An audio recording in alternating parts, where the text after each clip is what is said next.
Imibutho eyohlukeneyo equka iBlind SA, iSection 27, iRecreation Action, iSATU, iSAGA kunye neWikimedia South Africa ibambe uqhankqalazo ngaphandle kwenkundla yomgaqo-siseko yaseGoli kwangoko namhlanje, ibongoza ukuba kwamkele ngoko nangoko kwemithetho emibini esayilwayo yabecandelo lezolonwabo, iCopyright Amendment Bill kunye nePerformance Protection Amendment Bill.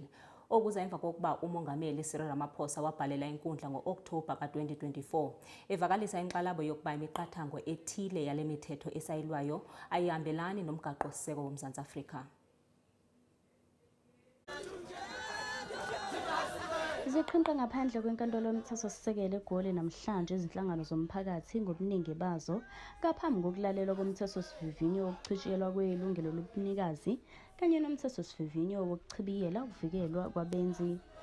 Lo mbhikisho uqondana nokulalelwa kuyingqophamlando enkantolo yomthethosisekelo kuzokhumbuleka nyakenye ngenyanga kaMfumfu.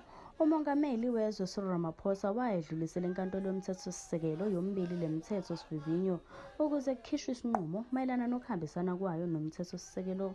Bephawula abezinhlangano abebeqhinqe ngaphandle kwenkantolo ngokuhlukahlukana kwabo babe sebebalula nabakulindele osukwini lanamhlanje. An important hearing taking place over 2 days where the Copyright Amendment Bill and the Performance Protection Amendment Bill will be argued before the Constitutional Court.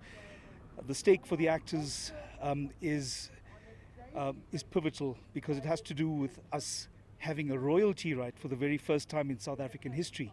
We are here to support the bill. We are also standing in solidarity with our friends in Blind SA, in Section 27, LIASA, the Student Congress SASCO, and SADTU, the Teachers Union. It cannot be that our students must still be forced to pay exorbitant fees to access knowledge that's being generated by our own institutions, by our fellow researchers and by people throughout the global south. So we're here to support not just the action for a more equal education system where students must be able to access all knowledge that they should be able to access, but even to support actors, to support students living with disabilities, people living with disabilities, to be able to access knowledge and to ensure that culture is protected and developed.